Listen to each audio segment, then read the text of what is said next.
欢迎来到财团法人台湾营建研究院营建资讯第509期。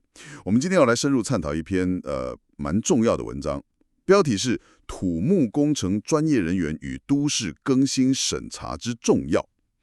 你知道吗？台湾的房子说真的很多都上了年纪了，全国平均屋龄听说是32年啊，台北市可能更久，差不多37年。对，这个数字蛮惊人的。是啊，再加上台湾你知道就在地震带上，所以都市更新好像不只是为了好看而已。没错，安全绝对是个大重点。这就是我们今天要切入的点。我们发现在都更过程中有一个审查阶段，感觉好像有一个很关键的专业可能有点被忽略了。我们常常听到政府为了推都更嘛，会给容积奖励，就是让建商可以盖多一点。这个听起来好像跟财务规划比较有关，跟那个建筑物本身安不安全有直接的关系吗？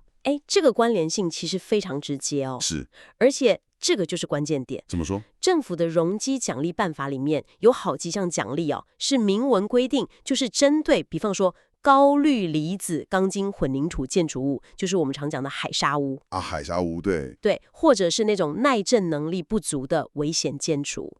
那到底是不是海砂屋，耐震能力差到什么程度，这些都需要土木工程或结构工程的专业来评估、来签证。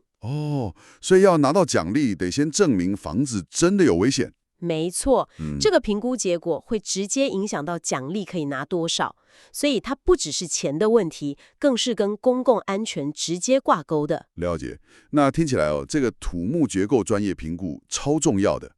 那现在负责把关的那个都市更新及争议处理审议会，它的运作里面有把这些专业人士纳进来吗？这个就是这篇文章点出来的核心问题咯。依照现在的法规审议会的专家学者名单确实列了很多领域，都市计划、建筑设计、景观、社会、法律、财务、土地开发等等。哇，看起来很周全。对啊，听起来很完整。但是你如果仔细去看那个名单里面却没有明文规定说一定要有土木工程和结构工程背景的专家。等等，这个真的假的？意思是一群专家在审一个最终是要盖出一个实实在在的建筑物的计划结果最懂那个结构安不安全、工程能不能做的专家反而可能不在里面嘛？对，法规上没有强制要求。那这样会不会让审查比较偏重在看计划书写的漂不漂亮，法规符不符合？但是对于这个设计盖得出来，施工会不会有问题，这种实际工程面的风险评估就比较弱一点。你说到重点了，如果审议会里面少了土木结构的专业声音确实可能会有这种情况，审查可能就比较会看规划外观财务计划这些，但是对于这个设计技术上可行吗？对，施工过程会不会影响到隔壁邻居？这个很重要。结构设计到底安不安全？这些很核心的工程问题，可能就少了一道专业把关。那这种审查听起来好像有个潜在的缺口，在实际的都更案里面，有没有真的因为这样已经出问题的例子啊？这个不幸的是，确实有一些案例可以看出潜在的风险。比如说，那个都市更新单元的划定范围就是一个点。划定范围？对，像台北市忠孝东路之前有个案子，本来是连在一起的一整排房子，结果只划了其中一部分做都更，拆掉了。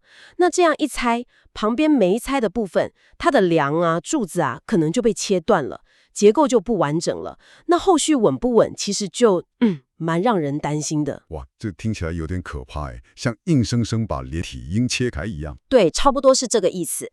另外，有些规模比较小的都更案，可能因为基地比较复杂，或施工规划不够周全，在挖地下室的时候，可能没有做好保护旁边房子的措施，结果就造成邻房倾斜，甚至倒塌。真的假的？像新北市三重那边之前就发生过类似的事情。